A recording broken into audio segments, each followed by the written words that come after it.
My name is Sarah Kendall, and the day my family stole my grandmother's farm behind my back, something in me broke, but not the way they expected. Months later, when the truth finally came out, I stood in that lawyer's office holding me's signed all rights deed and slid it across the table while my mother's face drained of color, asking her quietly, "Still think I don't deserve this land, Elaine?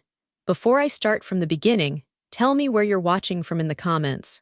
On an early summer morning in rural Kentucky, I was knee-deep in mud behind the chicken coop, trying to pry a busted latch back into place, when my younger sister Rachel sashayed across the yard in 4-inch heels like she was arriving at a fashion shoot instead of a farm. "Look at you," she said, flicking her blonde hair over her shoulder. "Enjoy your mud, Sarah. You don't deserve anything better." I straightened slowly, wiping my hands on my jeans. Rachel Kendall, 3 years younger, eternally dramatic, and convinced the world owed her applause, looked at me like I was something she'd scraped off the heel of her designer boots. "Better mud than lies," I shot back, my voice sharper than the wire cutters hanging at my hip. Her eyes widened. "Excuse me. You heard me. At least out here, what you see is what you get." "Oh, please," she scoffed, stepping closer. "You're just jealous because Grandma Me won't hand this place over to you on a silver platter. Pretending you're the farm's savior doesn't make you one." "I never pretended anything," I said. "I'm the one doing the work." That's when the shouting started, loud, messy, emotional. Rachel threw her arms in the air. "You act like living here makes you special. Meanwhile, I'm actually doing something with my life." "Doing what exactly?" I snapped. "Shopping, complaining, calling Grandma's farm a burden every chance you get." Her jaw clenched. "You know what your problem is, Sarah. You think everyone owes you something. And you think you're entitled to everything." Our voices ricocheted off the red barn siding, sending the chickens fluttering in a panic. For a moment, I thought Rachel might actually slap me. She leaned in so close I could smell her perfume, sharp and citrusy, painfully out of place in the humid farm air. "Girls!" Her voice was soft, tired, and trembled just enough to stop both of us cold. Grandma Me stood a few steps away, our tiny, white-haired anchor in a faded apron. Her hands, wrinkled but steady, lifted gently as though she could push apart the storm with nothing but her palms. "Enough of this fighting," she whispered. "This farm has heard too much shouting over the years. Not from my granddaughters, too." Rachel immediately pivoted into her sweet-as-pie voice, the one she reserved only for people she wanted to impress. "Sorry, Grandma," she said, touching me's arm delicately. "I didn't mean to raise my voice." I bit my tongue. Of course she didn't mean that part of it. Me turned to me, her kind blue eyes full of something I couldn't quite name, sadness, fatigue, fear. "Sarah, honey," she said softly, "why don't you take a breather? I can finish up the feeding." "I'm fine," I muttered, swiping at my eyes before tears had the chance to fall. Rachel smirked, a tiny, cruel curl of her lip. Then, as if our argument had been a mild inconvenience instead of a wildfire, she turned and strutted back toward her shiny white SUV. The gravel crunched under her heels as she climbed in, revved the engine, rolled down the window, and laughed. Then she sped off down the long dirt drive, leaving dust swirling behind her and me standing there with mud on my boots and a sting in my throat. Grandma Me rested a gentle hand on my shoulder. "Don't let her words cut you, sweetheart." But they already had. And as I watched Rachel disappear around the bend, something icy settled in my chest. We weren't just sisters having a bad morning. There was a deeper crack in our family, a fault line waiting to split open. And as I stood by that chicken coop, tears slipping down my cheek, I had no idea just how far the fracture would go, or how much I'd lose before the truth finally came out. That evening, as the Kentucky sun melted into soft orange behind the hills, I stepped out onto the porch where Grandma Me rocked gently in her old wooden chair, its creak as familiar as her voice. The air smelled of honeysuckle and warm earth. Fireflies blinked lazily over the field, their tiny lights floating like quiet reminders that some things in life still glowed softly, even when family didn't. Me looked up the moment she heard the screen door sigh shut. "Come sit, sweetheart," she said, patting the faded cushion on the chair beside her. I lowered myself into it, feeling the cool breeze touch the heat still lingering on my skin from the argument earlier. For a moment, we just rocked in silence, the porch boards groaning beneath us in rhythm. Finally Me spoke, her voice thin but steady. "I'm sorry about how Rachel carried on this morning." I tried to shrug it off. "She wasn't raised to treat family like that." Me added quietly, as if she needed to speak the truth out loud. It's nothing I can't handle, I murmured, hoping she couldn't hear the lie tucked beneath the words. Me turned her head, studying me with those gentle eyes. You shouldn't have to handle it alone. I looked out across the fields instead of answering. The golden grass swayed like a slow tide, and for a moment I allowed myself to breathe, to let the day fall away without replaying every sharp word. But me wasn't done. You've carried more than your fair share on this farm, she said. And I'm grateful more than you know. I shook my head. Grandma, I help because I want to, you don't owe me anything. She didn't argue. She didn't need to. Instead, she reached across the small space between us and took my hand, her skin papery, warm, familiar. The rocking chairs creaked again, soft and steady, as the fireflies drifted closer. A few hovered near me's dress, glowing against the pale cotton like living stars. Your mother called me earlier, she said suddenly. My stomach tightened. Oh, she wanted to apologize for Rachel's behavior, me continued, though her tone carried something uncertain beneath it. But she also asked if I planned on making any decisions about the farm soon. My breath caught. She asked that, me nodded. I told her I wasn't going anywhere. Something about the way she said it, too light, too quick, made my heart pinch. Grandma, I started, but she squeezed my hand gently. Don't you worry about me, Sarah. I've lived on this land my whole life. I know its storms and I know its seasons, and I know my family good and bad. She gave me a small smile, softening the weight of her words. We fell into silence again, the quiet peaceful this time instead of heavy. A train horn sounded faintly from miles away, drifting over the fields like a lonely reminder that the world beyond the farm kept moving whether we were ready or not. You're a good girl, me whispered after a long moment. And you've stayed when others didn't, I swallowed hard. I stayed because I love this place, and I love you. Me leaned her head back, eyes glistening in the dimming light. Family isn't always easy, she said. But loyalty, that's rare. And you've given me that every day. The porch creaked beneath us, the moment lingering like the fireflies hanging in the air. Despite the morning's bitterness, despite the sting of Rachel's laugh, I felt a small swell of peace settle in my chest. This quiet moment with me was why I stayed, why I fought, why the farm mattered. The wind curled around us, lifting the ends of me's white hair as she whispered, almost to herself, "Thank you for being here with me, Sarah." And as the fireflies blinked across the field and the last light dipped behind the hills, I squeezed her hand back, letting the stillness soothe the day's ache. But even in that calm, even with her beside me, I didn't know the storm our family was already stirring in the dark. The next afternoon, the smell of roast chicken drifted through the backyard as our family gathered beneath the massive oak tree, the same one my great-grandfather planted when he returned from the war. A long wooden table sat beneath the shade, covered in red and white checkered cloths. The late-day sun spilled golden light through the branches, dappling bowls of green beans, cornbread wrapped in warm towels, and me's famous peach cobbler cooling at the end of the table. For a few quiet minutes, it almost looked like tradition, like the Kendalls weren't quietly splitting apart. My parents arrived together. My mother, Elaine Kendall, immaculate in a cream blouse despite the dirt road leading to the farm, leaned down to kiss me's cheek. My father, Roger, tall and barrel-chested, carried a folding chair under each arm like the day was perfectly ordinary. Rachel showed up fashionably late, of course, sunglasses perched on her head, and a dramatic sigh as she plopped down beside my mother. I stayed near me, helping her settle into her chair, though I couldn't shake the feeling that everyone had shown up with an agenda. "Beautiful spread, Mama," my father said as he poured himself some sweet tea. Me smiled warmly. "Well, I've had some help lately." She didn't look at me directly, but I felt her gratitude like a soft squeeze on my heart.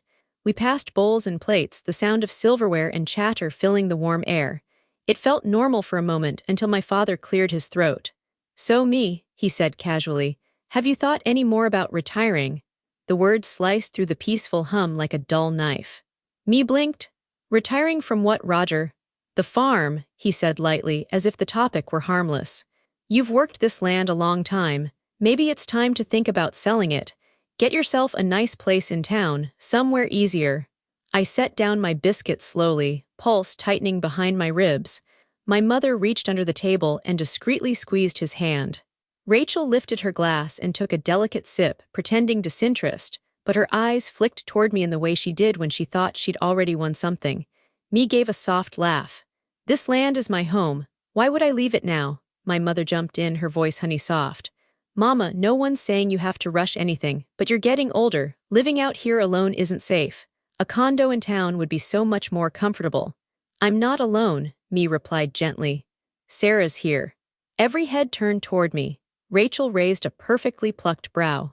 But Sarah doesn't plan to stay forever, right? Her tone made the question sound like an accusation. I lifted my chin. I'm here as long as Grandma needs me. My father gave a patient smile, the kind he used when he'd already decided what the answer should be. It's just smart planning, honey. Farms are a lot of work, too much for me at her age. Me bristled. I'm not helpless, Roger. No one said you were, he soothed.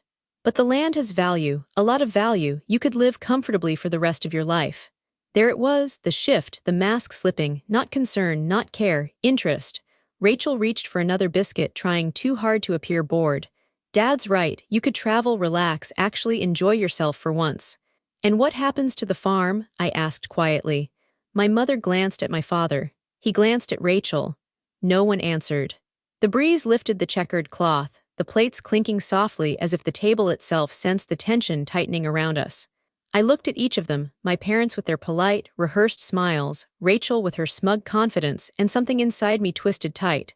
They weren't just thinking aloud, they'd discussed this. Planned this, without me, without me. A knot formed in my stomach as Me reached for her tea with slightly trembling hands. The farm wasn't just land. It was her life, her history. Our bloodline, yet sitting there beneath the oak tree, surrounded by sweet tea and polite conversation masking greed, I felt the mood shift like a cloud sliding over the sun. Something was wrong, something bigger than a casual suggestion, something they didn't want me to notice. But I did, I noticed everything. And as I bit into a warm biscuit that suddenly tasted like dust, I knew my family wanted more than to help me, they wanted control. And they weren't going to stop until they got it. Night settled heavy over the farm, thick with humidity and the low rumble of distant thunder, when I climbed the ladder to the barn loft, my unofficial sanctuary since childhood. The smell of hay, dust, and old wood wrapped around me like an old quilt. I flicked on the small lantern I kept up there, its warm glow spreading across the beams. Below me, the horses shifted lazily in their stalls, unaware that the ground beneath my life had shifted, too. I sank onto an old trunk, elbows on my knees, and replayed the dinner like a movie I wished I could walk out of. My father's tone, my mother's quick glances, Rachel's smug half-smile, all of it clicked together like snapped puzzle pieces. They're vultures, I whispered into the stillness. The words echoed off the rafters, sounding truer out loud than they had in my head. I reached for the framed picture I kept tucked beside the lantern, a black and white photograph of me at 16, sitting tall on a paint horse, chin lifted proudly. I ran my thumb along the frame, feeling that familiar ache of wanting to protect her the way she once protected me. Grandma, they want you out of the way, I murmured to her younger self. They want the land, the money, everything. Lightning flickered through the cracks in the wood siding, briefly illuminating the loft. A rumble followed, deep and rolling, vibrating through the old beams. I didn't want to believe my own family could be so calculated, but the looks they exchanged, the timing, the softness in their voices that didn't match the hunger in their eyes, it wasn't about me's safety. It wasn't about her comfort. It was about control. And I felt sick realizing they might have been planning this long before today. My chest tightened as another memory surfaced. Rachel bragging last month about a big opportunity coming soon. My mother asking me casually if me ever forgot things or needed help managing money. My father browsing real estate listings on his phone when he thought no one noticed. All breadcrumbs leading here. I leaned back, letting my head hit the barn wall with a dull thud. Of course, I muttered. Of course this is what they're doing. I picked up the picture again, gripping it tight. You trusted them, Grandma, I said. But I don't, not anymore. The horses shifted below, their hooves thumping lightly as thunder cracked louder this time. The storm was rolling and fast, and the air in the loft buzzed with a strange electricity, not just from the weather but from the certainty building inside me. A certainty I hadn't allowed myself to feel until tonight. I pushed up to my feet, pacing across the loft, my boots crunching over stray hay. They want to decide for you, I whispered. Plan for you, sell your home right out from under you. My anger rose, sharp and hot, cutting through the fear. I looked out through a narrow window that framed the silhouette of the old oak tree swaying under the approaching storm. That tree had stood longer than any of us. Me had told me its roots ran deeper than people realized. Just like hers, just like mine. I took a breath, a long, steady one, and let the anger settle into something clearer. Something resolute. I'm not letting them touch this place, I said, voice low but solid. Not one acre, not one nail, not one memory. Lightning lit up the fields in a burst of white, and the thunder followed instantly, loud enough to shake dust from the rafters. I didn't flinch. For the first time that day, maybe the first time in months, I felt steady. Focused. Ready. My family wanted a fight they believed they'd already won. But they'd forgotten one thing: this farm wasn't theirs. And neither was me. The storm cracked again overhead as I set the lantern down, the picture frame still in my hand. Whatever they're planning, I whispered to me's younger face, I'll stop it, I swear. Then the thunder rolled across the hills, deep and final, like a seal placed on the vow I'd just made. 2 mornings later, the sky hung over the farm like dull tin, the air heavy with the quiet threat of another storm as I stepped into the kitchen and found my mother waiting for me. Elaine Kendall stood by the counter, manicured fingers resting on a beige folder. She wore her usual serious talk outfit, crisp slacks, a blouse without a wrinkle, and a smile that never reached her eyes. Good, she said, tapping the folder. You're here, we need to discuss something important. I kept my distance. Where's Grandma? Resting, she replied, her tone clipped. And frankly, that's part of the issue. Before I could ask what she meant, she pushed the folder across the table. Thick brochures slid out, glossy pictures of smiling seniors in pastel rooms. Honey Blossom Assisted Living, Maple Grove Memory Center, Sunset Acres, A New Beginning. I felt my jaw clench. What is this? I asked. My mother gave a dry exhale. Don't be dramatic, they're options, very good ones I might add. She doesn't need a nursing home, I snapped. Elaine crossed her arms, shifting her weight like she was bracing herself for my predictable resistance. It's your turn to convince her. She trusts you more than the rest of us. I'm not lying to her, I said, my voice flat, her eyes hardened. This isn't lying, this is planning, being responsible. For who? I asked. Her or you? A rustle in the doorway made me glance over. Rachel leaned against the frame, arms crossed, smirk already in place. Well, if it isn't Farmer Sarah, she said sweetly. Mom told me you'd be stubborn. I'm not stubborn, I said. I'm protective. Rachel raised an eyebrow. Protective or possessive? It's hard to tell sometimes. I ignored her and faced my mother. Did Grandma ask for this? She doesn't know what's best for her anymore, Elaine muttered. I stepped forward. She knows exactly what she wants, and it's to stay here on her land. Oh, please, Rachel scoffed, walking fully into the kitchen now. She can't keep up with the place. None of us can babysit her forever. I'm not babysitting her, I said. I'm helping her. Same thing, she replied, flicking imaginary dust off her shirt. The urge to scream rose hot in my chest, but I kept still, kept calm because someone had to. My mother lifted the brochure again. Sarah, we're doing what's necessary. She can't live alone. She's not alone, I said firmly. She has me. Elaine paused, eyes narrowing with an edge I'd only seen during high-stakes PTA meetings. The kind where she'd smile sweetly while cutting someone down with perfect precision. What happens when you change your mind? She asked softly. When you decide you've wasted your 20s tied to a dying farm. Something in me snapped, not loudly, not visibly, quietly like a small branch giving under pressure. I'm not convincing her, I said, not ever. Rachel rolled her eyes dramatically. Shocker. I straightened the papers into a neat stack and slid them back toward my mother. You can do your planning without me. Leave her out of it. My mother's lips pursed into a thin line. You're making this harder than it needs to be. I stepped toward the doorway. No, I said, brushing past Rachel. You are. I walked out before either of them could respond, letting the screen door slam behind me. The wind outside had picked up, whipping dust across the yard in tiny spirals. Dry leaves skittered along the porch steps like they were trying to flee the tension in the house. I inhaled deeply, letting the air sting my lungs. They were closing in, talking behind doors, plotting their angle. And the worst part was, I could feel the storm building not in the sky, but in my own bones. As the wind tugged at my shirt and the brochures sat untouched on the kitchen table behind me, I knew, whatever my family was planning, this was only the beginning. 3 quiet weeks slipped by, the farm settling into its familiar rhythms again. Chickens pecking at morning light, the old windmill clacking in the distance. me humming as she folded laundry, until one sharp autumn morning when everything shattered. I walked down the gravel path toward the mailbox, kicking aside a fallen oak leaf. The air had turned cooler overnight, crisp enough to sting my cheeks. For the first time in days, I felt the faintest hint of peace until I saw it. A thick legal envelope, stamped, official, my name scrawled across the front. My stomach dropped. Notice of property transfer and sale. The words blurred as I ripped the seal open. Pages spilled into my hands, contracts, filing dates, signatures I recognized too well. My mother's, my father's. I felt the world tilt. No, they didn't. I flipped to the last page, breath stuttering as I scanned the bold print. Petition for guardianship, me Kendall declared legally incompetent. My grandmother, incompetent, behind my back, behind hers. My knees nearly gave on the spot. They didn't just talk, they acted, quietly, secretly, legally. I clutched the papers to my chest and forced myself to breathe as my pulse hammered in my ears. The farm around me suddenly felt foreign, like the land itself recoiled from what had been done. I didn't tell me. I couldn't, not yet. Instead, I grabbed my keys, heart thrashing, and drove down the long dirt road without a word. The tires kicked up dust in frantic clouds as I left the farm behind and headed toward town.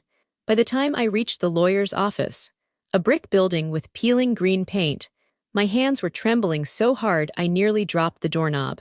Inside, the air was too cold, too clean, and the receptionist gave me a polite smile that nearly made me crumble. A man in a gray suit, mid-50s with tired eyes, stepped out of a side office. "You must be Sarah," he said gently. "I'm Attorney Whitlow, come on back." I followed him into a small conference room. The door clicked shut behind us. "Can you explain what this is?" I asked, thrusting the papers toward him. My voice shook, but I didn't care. He flipped through the packet, nodding slowly, painfully. "Yes," he said finally, setting the documents on the table. "I'm afraid I can." The quiet in the room deepened, pulling tight around my throat. "Your parents filed for guardianship over your grandmother last week," he explained. "They claimed she was no longer capable of managing her affairs. Based on the medical evaluation they submitted, the judge approved it." A cold, hollow sound escaped me, half gasp, half disbelief. "But she's fine," I said. "She cooks, she gardens, she pays her bills, she—" "I understand," Whitlow said, raising a hand gently. "But all the court sees is paperwork, and the paperwork was convincing." I gripped the edge of the table hard enough that my knuckles whitened. "So they can just take everything just like that," he nodded solemnly. "They've already initiated the sale of the property, and since they're now her legal guardians, they don't need her consent." I felt my heart crack. "My own parents," I whispered, "did this to her." "To both of you," he corrected softly. I sank into the chair behind me, dizzy. The quiet hum of the office clock felt cruel, ticking on as if my world hadn't just collapsed. "What do I do?" I finally asked. Whitlow folded his hands. "Legally, you can challenge the guardianship, but it will require evidence. Medical reports, witness statements, and time. Time, the one thing we might not have." My throat tightened. "They're going to take her home. They're going to rip her away from everything she knows." He didn't answer. He didn't have to. The truth sat between us like a stone. I stood slowly, gathering the papers with stiff fingers. My legs felt like wet clay as I headed for the door. "Sarah," Whitlow called softly as I reached the hallway. "I'm sorry," I nodded, unable to speak. The drive back home was silent. No radio, no thoughts. Just shock settling like frost across every inch of me. When I pulled into the gravel driveway, Mee was sitting on the porch, her knitting in her lap, unaware that the world she'd spent 8 decades building had just been stolen. I couldn't tell her yet. Not like this. Not while my voice still trembled. So I swallowed the dread and forced myself to walk toward her, the papers burning in my hands. On the porch steps, before she even looked up, I felt the weight of the future shift, dark and heavy. The storm had finally broken, and nothing on this farm would ever be the same again. By the time afternoon light slanted over the porch, I finally found enough strength to sit beside me and tell her everything, every ugly detail, every betrayal inked onto those papers now soft from my shaking hands. Mee's tea steamed gently in front of her.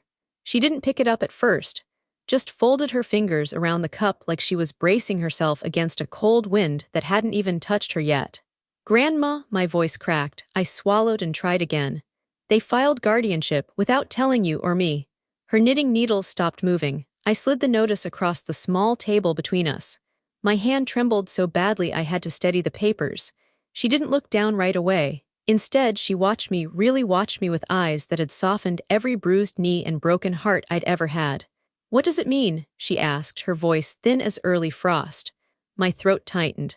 "It means they told the court you can't make decisions anymore, that you're incompetent." The words stung in my mouth, and the judge believed them. Still, she didn't look down. Her fingers curled around mine, warm and fragile. "They're selling the farm," I whispered. That's when she finally lowered her gaze. The papers rustled softly as she pulled them closer. Her eyes scanned the page in slow, careful movements, her breath catching once, twice, barely audible. A tear slid down my cheek before I could stop it.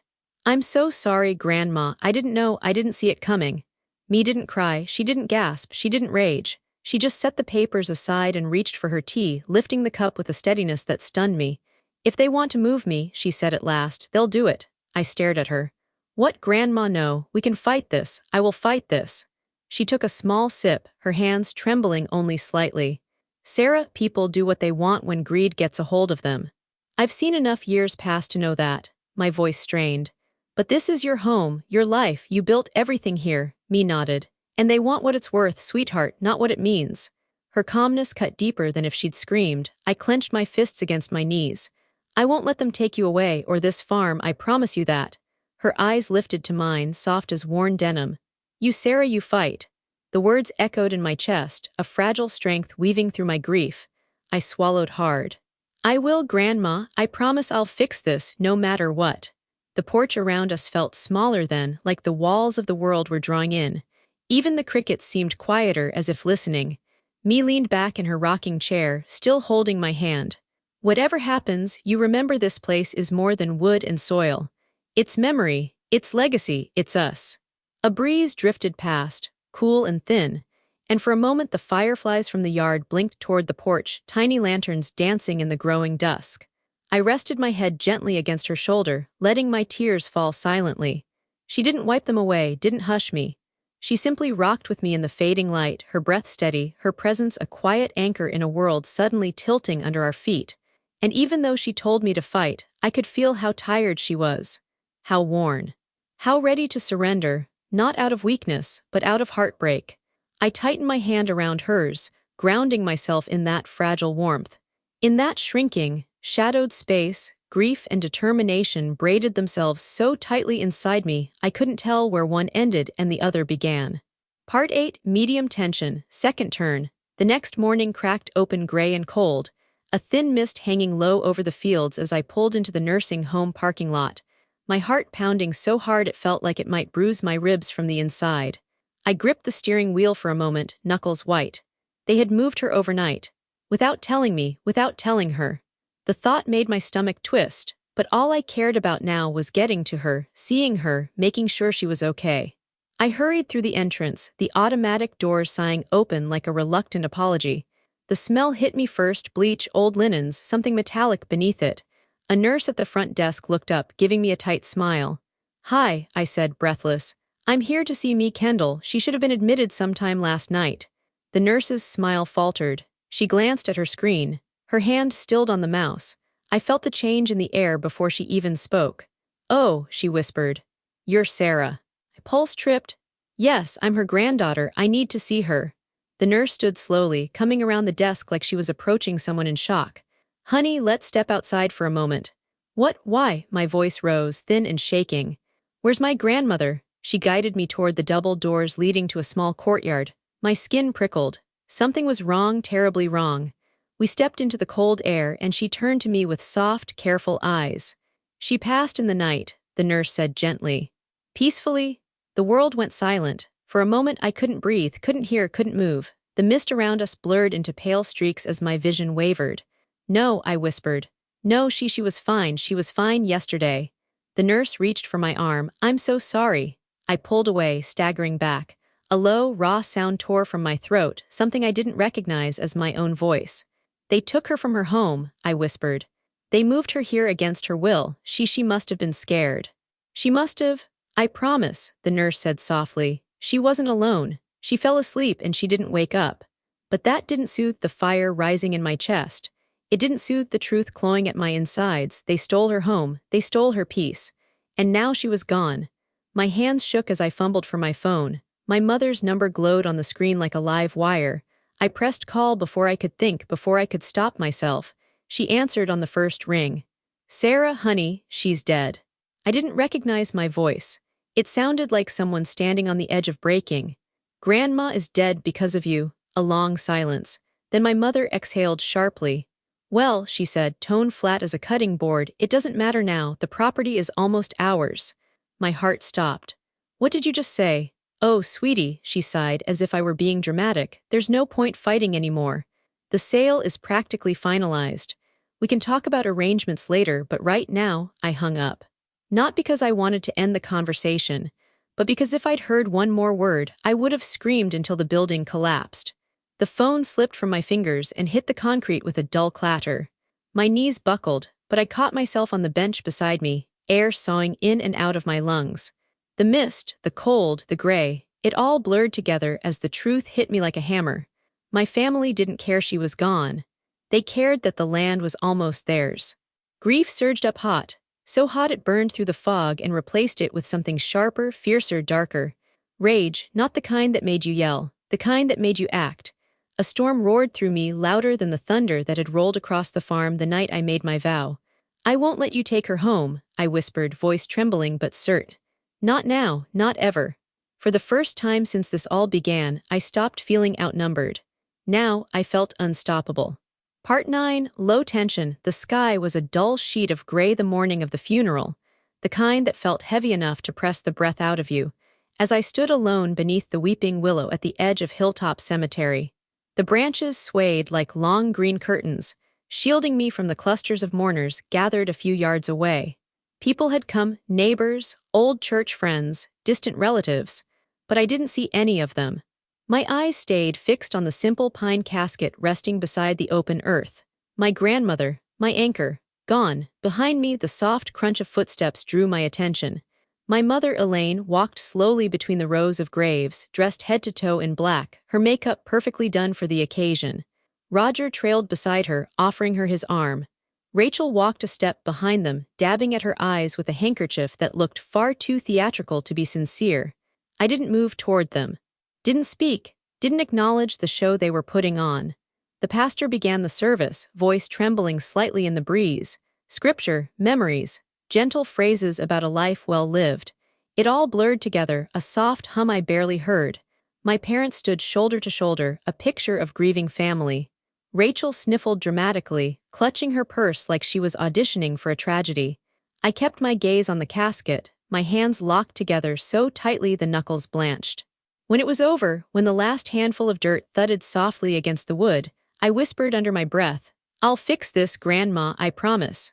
No one heard me, not even the wind. A week later, the atmosphere couldn't have been more different. The lawyer's office in town buzzed with the faint hum of fluorescent lights and the rustle of paperwork.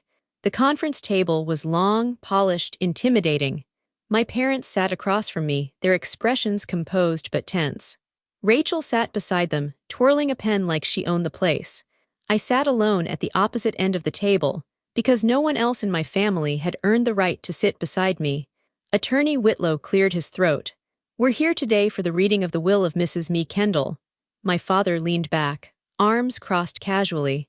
My mother's lips were pressed into a satisfied curve, the kind she wore when she thought a matter was as good as settled.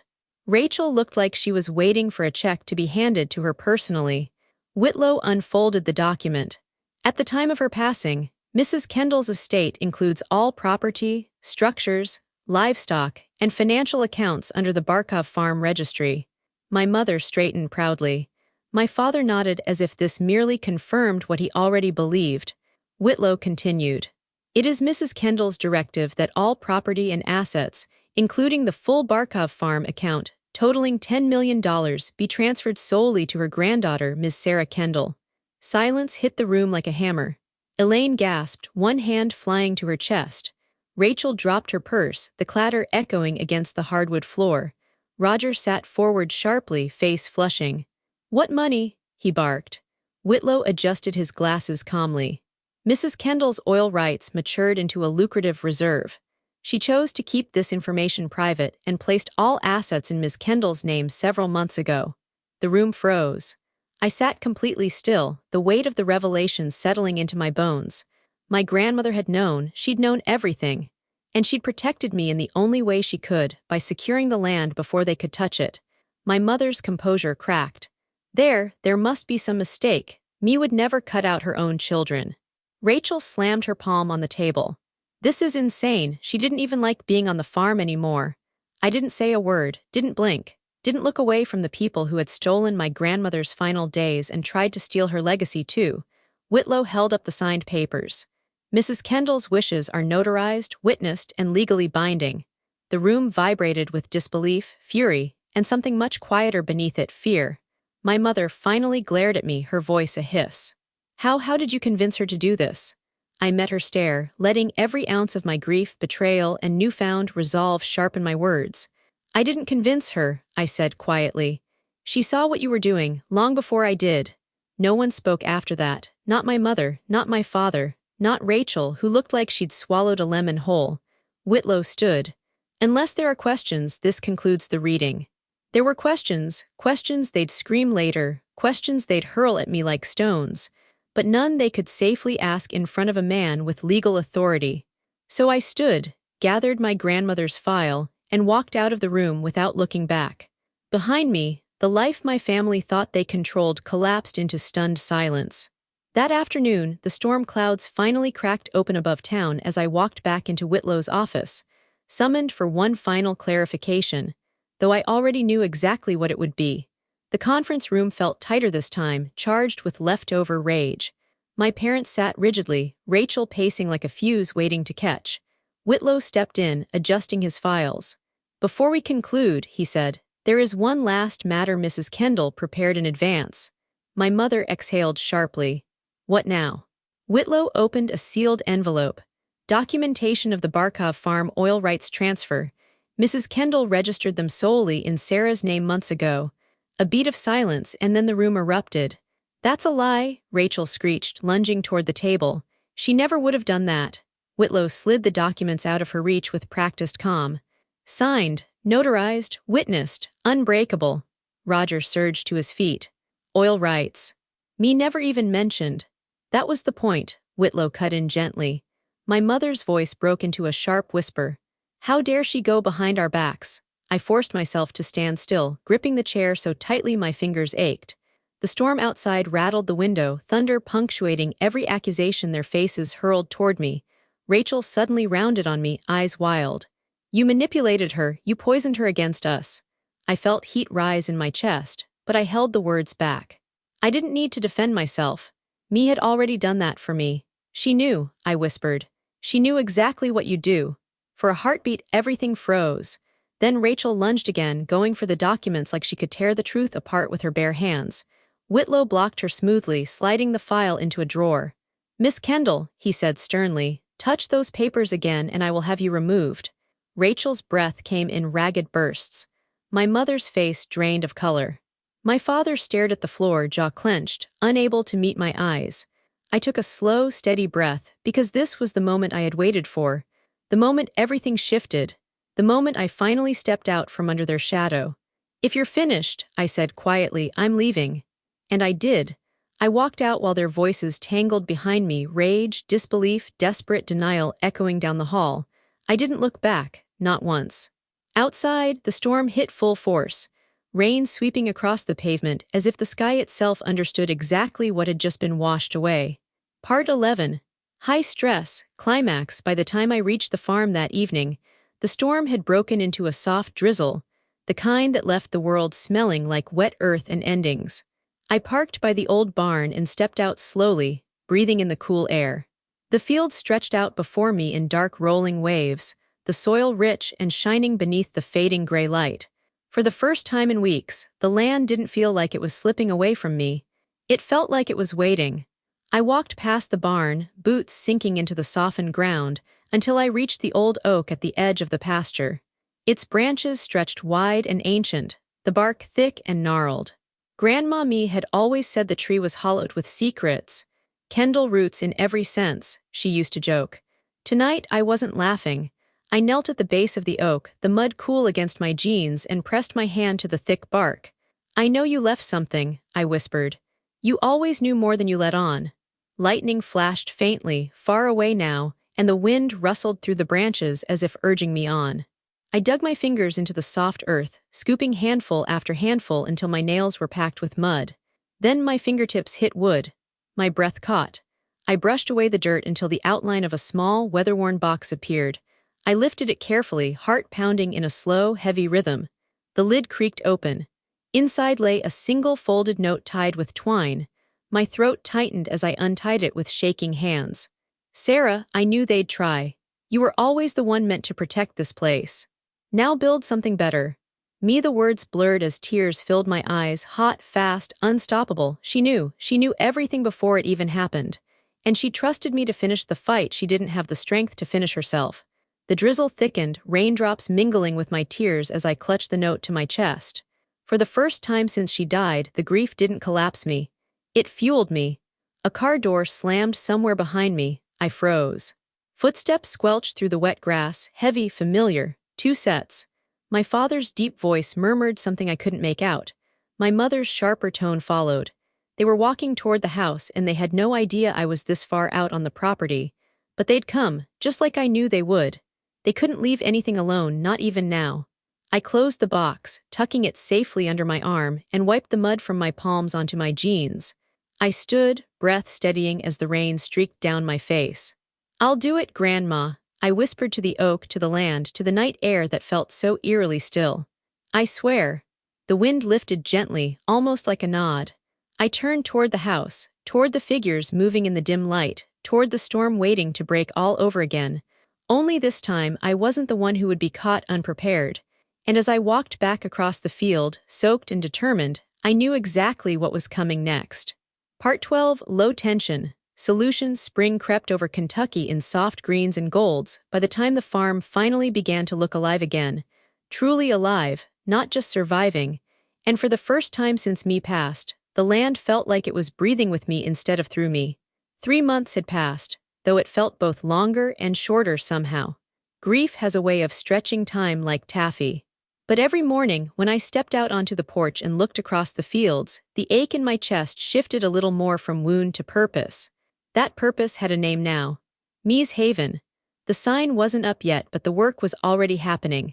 Volunteers from town, teachers, foster parents, old neighbors who remembered Me's kindness, showed up every weekend with tool belts and casseroles. The barn, once dark and worn, now echoed with the sound of hammers and laughter. Inside, former horse stalls were transforming into bright learning spaces. One room for gardening lessons, another for animal care, a loft area for homework and tutoring. Kids from the county's foster program came on Saturdays, trailing through the fields with wide eyes, touching the horses' noses, planting seeds Me would have insisted on teaching them the names of. This was what she'd meant. Build something better. I walked alongside the garden beds with a woman named Carmen, one of the foster coordinators. She pointed toward the reconstructed chicken coop. "You know," she said with a warm smile, "I've never seen the kids so excited about anything. You're giving them something special here." "I'm just trying to honor her," I replied. "She deserved something that lived on." Carmen squeezed my shoulder. "And you're doing that every day." I looked out across the field, where 2 kids were racing the horses, laughing, free, whole in a way I recognized too well. They looked like I used to look, long before my family learned how to take pieces of me without asking. The wind carried the smell of fresh hay as I walked back toward the porch, where my friend Jacob, one of the volunteers, was tightening the last bolt on a wooden bench. He wiped sweat from his brow. "We'll have this place ready for the summer program, you'll see," I smiled softly. "It already feels like her dream," he nodded. "Maybe, but it's your future." The words hit me harder than I expected. I glanced at the farmhouse. The peeling paint, the creaking steps, the place that held every version of me, even the one I thought I lost when my family tried to strip this land from us. Now something new was blooming in its soil. Kids' voices rose in the distance, shouting, laughing, hopeful. The sound filled the air like a second heartbeat. I whispered into the breeze, "This is what you wanted, Grandma, something that lives on." And the breeze, soft, warm, familiar, seemed to answer. 1 year later, the summer air settled warm and still over Hilltop Cemetery as I walked along the familiar path toward the weeping willow, a small bouquet of sunflowers cradled in my arm. The farm truck ticked softly behind me as it cooled in the shade, carrying the scent of soil and hay that always clung to me now, my perfume, as Jacob liked to tease. I didn't mind. The land had shaped me, held me, saved me. I stepped beneath the willow's cascading branches and knelt beside me's grave. Her headstone was simple, exactly as she'd asked. No marble, no angels, just her name, her years, and one line I chose, rooted in love. I brushed away a few fallen leaves, then placed the sunflowers at the base, bright, bold, stubborn flowers, just like her. "Hi, Grandma," I whispered, settling onto the grass beside her. "It's been a year, though some days it feels like you just left for the porch to make tea." A soft wind stirred the willow branches, swaying them gently. The photo tied to the wooden cross, the one of me smiling beside a newborn foal 40 years ago, fluttered at the edges. "You planned everything," I said with a small smile. "Even your own goodbye." My voice didn't shake the way it used to. The grief was still there, woven into me, but it didn't hollow me out anymore. It steadied me. "You knew what they'd try, and you knew how to protect the farm better than any of us." I reached out, touching the edge of her photo. "I thought I was saving you," I whispered. "But you saved me." A single tear slid down my cheek, not heavy with sorrow this time, but with gratitude, deep, warm, fierce gratitude for a woman who left behind more than land or money. She left roots, purpose, a legacy that stretched far beyond her years. As if answering, the willow leaves rustled again, soft as a lullaby. I stood slowly, brushing soil from my palms. In the distance, laughter drifted across the fields, children at me's haven running through the garden rows, their joy carrying through the summer heat. Life, new life, growing exactly where old pain was buried. I glanced back at the grave one last time. "Thank you," I said softly, "for trusting me, for everything." Then I turned toward the sunlight breaking through the clouds, letting it warm my face as I walked back to the truck, back to the farm, back to the work that would keep me's legacy alive long after both of us were gone. Because legacy isn't land or money. It's courage passed down in silence until someone finally dares to speak it aloud. That was the end of the story. And now, standing here a year later, I still wonder, should Rachel have owned up to what she did at the will reading and finally apologized? Or was her silence just another betrayal we were all meant to accept? Tell me in the comments if you think she did the right thing, or what you believe she should have done instead, and don't forget to like the video and subscribe for more stories like this.